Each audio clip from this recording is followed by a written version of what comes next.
Hey guys, um, welcome. I wanted to make this video. I was really inspired by one of my DJ colleagues, DJ LV. So I appreciate you for putting that out because I've had a lot of stuff on my mind lately. That's probably why I haven't been going on live DJing, um, doing a lot of things. But I wanted to speak to you guys real quickly about what's going on. So pardon the long video because it may be kind of lengthy, but I just wanted to give my thoughts and shared some things with you guys as a father and as a uh, entrepreneur, a business owner, and more importantly, as a black man. So, one of the things that obviously, with everything that's going on in the world, I had to reflect on, my life in corporate America. And one of the things that I realized that I did for so long, I spent about 17 years in corporate America. And at my previous job, uh, I was probably one of the only black men there. Maybe there may have been two, but I was the only black male in a position of authority. Like I was the only black person really in a position of authority. I was a director at that job. Now, don't get me wrong, I had a great job. It was a very good professional um, uh, career, if you will, for that period of time. The company was great, but and they loved me and I liked them. But reflect back on that, and there were numerous incidents that probably didn't. Uh, I probably didn't take them as seriously as I should have, and it wasn't because I felt that they were being a certain way, but I think it's because I was being a certain way. Like they loved me. Oh, Derek's a great guy. Blah blah blah blah blah, and that was good. What I mean, and I appreciated that. But when it came to things like race relations or racial conversations, we never had those. We never had those in this corporate company.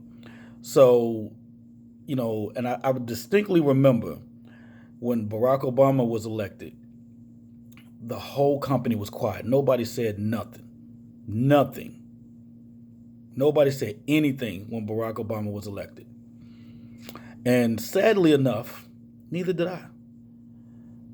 And part of the reason that I reflect back on now is that because I didn't want to make them feel uncomfortable.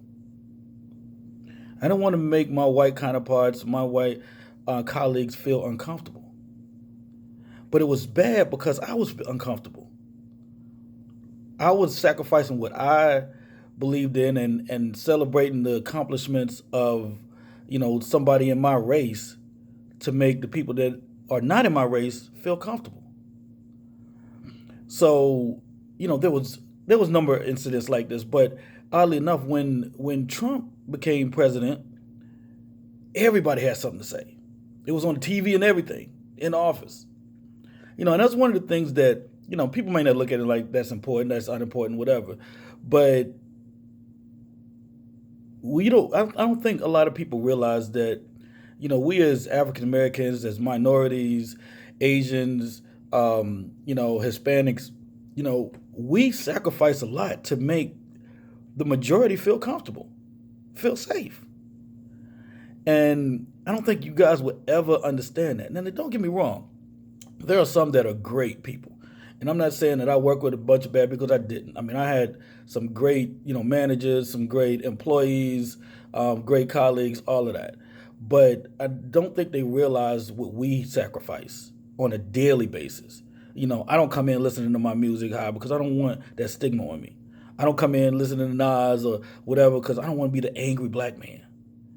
I don't want to be the black man that people, fear or whatever, which is what is happening right now. The black man that people are fearing. So, you know, I encourage, all my entrepreneurs, all my business owners, all my white colleagues and counterparts, have that conversation with the people around you. Because if you don't, what's going to continue to happen is this. It's going to continue to happen. If you don't understand or know why your minority friends and colleagues or whatever are having difficulty right now, if you don't understand that, ask. But being silent doesn't help. It makes things worse. And what's going to end up happening is the same thing's going to happen next year, the year after that, the year after that, the year after that, and nothing will ever be solved. Ever. So I encourage, all my white counterparts, and I want you to guys, really want them to understand why we are so distant with whatever Trump is doing or saying, because he does not represent us. Now, so he may represent somebody, and I don't have a problem with people supporting Trump if they know why they support him. You can't just support him just because you don't want to support somebody else or whatever. You have to have a reason. We live in a country where you're free to support whoever you want to support, and that's great. But at some point, where are your morals and values? It can't just be about the economy. It can't. If you notice, today is the 4th or the 5th or whatever, and I just finished, and this is probably one of the reasons why I'm talking about this. I just finished watching the Trump press conference about the economy. Oh, we gained so many jobs back. And that report came out this morning. So in a matter of hours, he organized a press conference.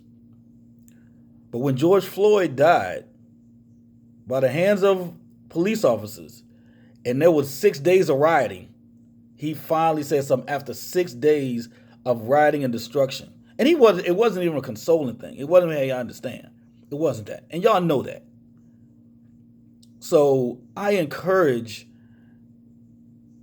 all the people that are listening, especially in corporate America, because we go back to work, not me, but people go back to work and they still can't say shit. They can't say nothing because they don't want white people to feel uncomfortable while we're uncomfortable and nobody cares. Nobody. So, that's why you have your minority cliques. That's why you have, okay, well, I'm going to talk to the black people over here. Or, I'm going to talk to my minority people over here because they can understand. But we're uncomfortable. We got to hide our pride. We got to hide our concerns. We got to hide how we feel and what's going on in the world. We can't talk about it. Not publicly. And then when we do, they just the angry black mob. They're just the angry minority people. Those are just the immigrants. They don't love this country. But you guys have never been in our shoes, sat in our seat, rode in our ride. You never have. And I ask you this, as I talk as a father of a 10-year-old black male, I had to have a conversation. It was scary to me because I didn't want him to be scared. But I'm scared for him. So as a father of a 10-year-old black child, I have to tell my child, unfortunately, son, there are some police officers that are not good. Well, why, Dad? I don't even have to answer. They feel, have you ever had to tell your child that people would not like him just simply because of the color of his skin? And I had to tell my child that yesterday. And that was a very hard thing to do. It was very, very hard. Because I didn't, he's read about Martin Luther King Jr. and said, oh, I thought that was over. And for me to tell him it's not, and he has to work harder and do more and better things than the average other person just to be accepted and not even on an even playing field. So again, I encourage you, all of my non-minorities, and even my minorities, my business owners, my business leaders, all of my great people that are on my timeline, the ones that have actually gone silent during this time. And I know you. I know who you are. You know who you are. You guys support me sometimes, and I appreciate that. But you have gone absolutely silent right now. Nobody has anything to say. So when you go back to work, when you have your company meeting, when you communicate with your friends and family that are not of my complexion, Why don't you guys talk about that? Why don't you guys say, hey, let's see or hear or understand why they're really protesting, why they're really riots. I don't support the riots because as a business owner, I don't want my stuff messed up either. But to some degree, I get it. I understand.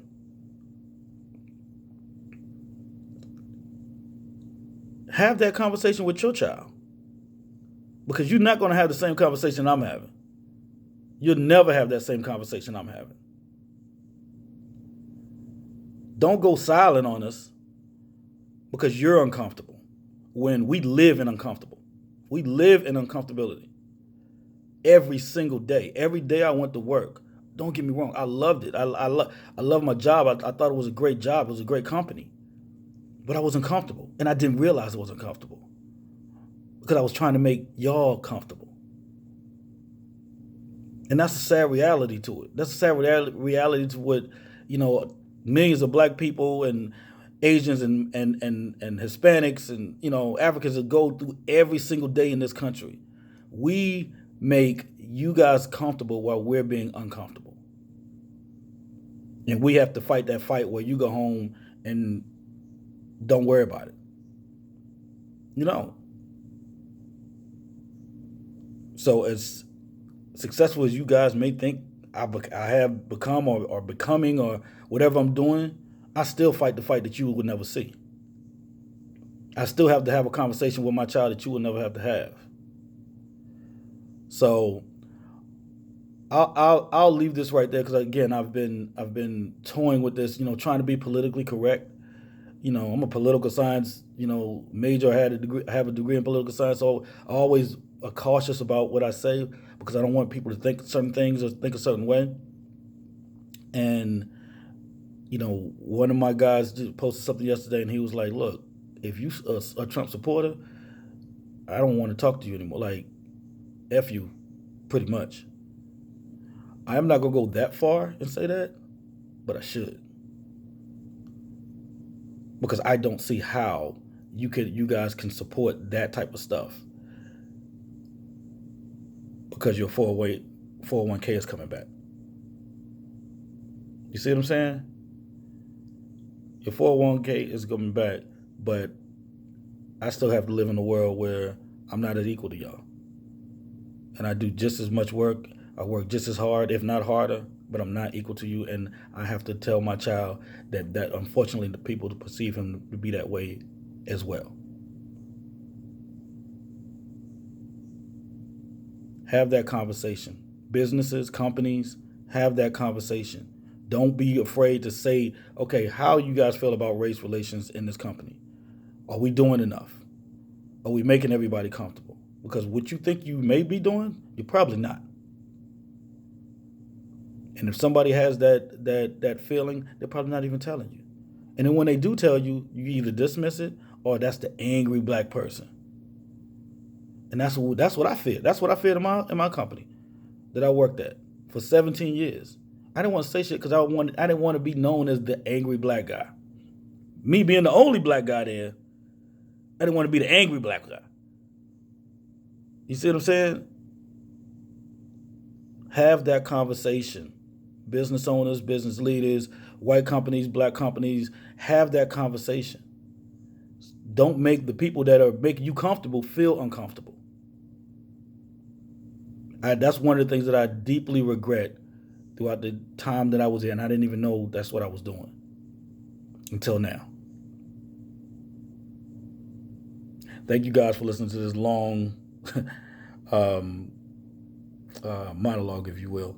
And I just encourage you guys to really think about what's going on, really communicate what's going on. Even my brothers and sisters, people say, oh, we're not going to be able to change them. But if we don't, then we're back. We don't change anything. All we're doing is preaching to the choir. If you don't give this information out or send this information out or communicate with other people and let them know what's really going on, now, will you be able to change everybody? Probably not. But you should let them know. And if everybody's open to the conversation, and being comfortable in talking about it, that's the only way things are going to change. Simple as that. Thank you, guys.